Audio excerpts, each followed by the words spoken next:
Student आज हम पढ़ेंगे क्वेश्चन 3। अच्छा, क्वेश्चन 3 में कहा गया है कि transform the following into the exponent. अब ये जो हमारे पास वैल्यू गिवन है ना, इसको एक्सपोनेंट फॉर्म में कन्वर्ट करना है। तो सबसे पहले एक्सपोनेंट फॉर्म समझेंगे कि है क्या। फॉर एग्जांपल मैं यहाँ पर लिख दूँ कि ए स्क्वायर रूट, तो अब यहाँ पर देखें स्क्वायर रूट के आगे कुछ नहीं है तो हम 2 कंसिडर करते हैं। तो ये हम एक्सपोनेंट में कन्वर्ट करें तो ये बन जाएगा a1/2। तो सेम इसी तरह हमारे पास क्वेश्चन नंबर 3 भी इसी तरीके का है। अब यहाँ पर देखें स्क्वायर रूट 3/4, इसको हम एक्सपोनेंट फॉर्म में लिखेंगे तो ये बन जाएगा 1/2। सेम इसी तरह मैं यहाँ पर एक्सपोनेंट में चेंज कर दूँ तो ये हो जाएगा x/5, इसके ऊपर पावर 5 है। अब ये जो रेडिकल की साइन है इसको हम पढ़ते हैं स्क्वायर रूट, तो ये स्क्वायर रूट हमारे पास बराबर होता है 1/2 के। तो मैं जब इसको ऐसे चेंज कर दूँ स्क्वायर रूट x/5, इसके ऊपर पावर 5, तो इसको मैं इस तरीके से लिख सकता हूँ x/5 और यहाँ पर पावर क्या है 5 मल्टीप्लाई बाय 1/2। तो ये हमारे पास क्या बन जाएगा 5/2।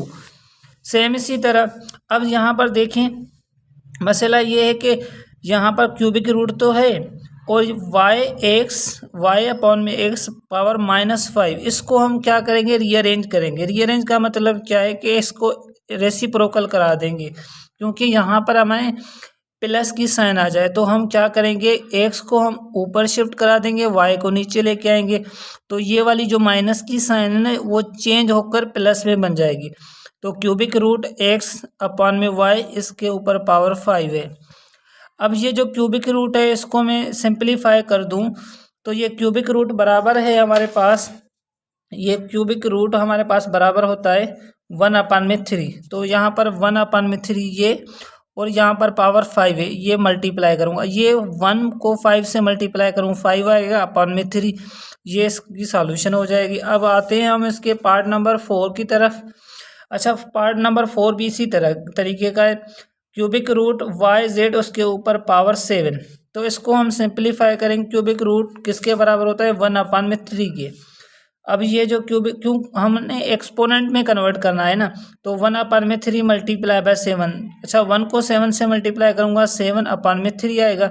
अब सेम इसी तरह क्यूब ये हमारे पास 9/27, हमारे पास ये जो इंडेक्स है ये 9 है और यहाँ पर हमारे पास रेडिकल साइन और 27, इसको हम कन्वर्ट करें एक्सपोनेंट में तो हम इस तरीके से लिख सकते हैं 27 1/9। तो मैंने यहाँ पर लिख दिया। अब फर्दर इसके पार्ट्स हैं उसको भी हम कर रहे हैं -64 स्क्वायर रेडिकल की साइन और यहाँ पर हमारे पास इंडेक्स में 3। तो इसको हम किस में कन्वर्ट करें एक्सपोनेंट में, तो मैं ऐसे लिख सकता हूँ -64, ये हमारे पास 2 सेम। अब ये जो क्यूबिक रूट है तो ये इस फॉर्म में निकलेगा 1/3। 2 को 1 से मल्टीप्लाई करो -64, ये 2/3, ये इसका आंसर हो जाएगा। उसके बाद हमारे पास अगला इसका पार्ट है 3 इंडेक्स, ये 1/2 पावर m। तो इसको मैं सिंप्लीफाई इस तरीके से कर सकता हूँ 1/2 पावर m और ये क्यूबिक रूट है तो ये बराबर होगा 1/3 के। तो मैं इसको फर्दर सिंप्लीफाई करूं तो 1/2, m को 1 से मल्टीप्लाई करूं तो हमारे पास आएगा m/2/3।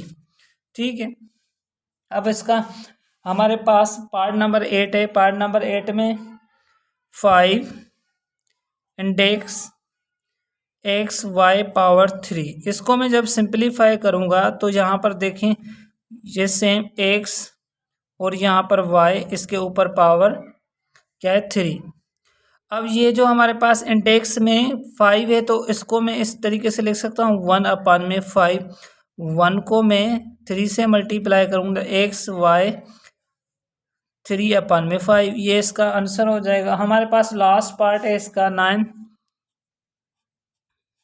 इस पार्ट में हमारे पास 3 क्यूबिक रूट और उसके अलावा हमारे पास क्या है इसके अंदर रूट है स्क्वायर रूट 4/3। अब इसको कैसे सॉल्व करेंगे? सबसे पहले मुझे ज़रा बताएं, मैं इस रूट को सिंप्लीफाई करूं स्क्वायर रूट को, तो ये बन जाएगा 3 इंडेक्स 4/3। इस स्क्वायर रूट को 1/2 लिख सकता हूँ।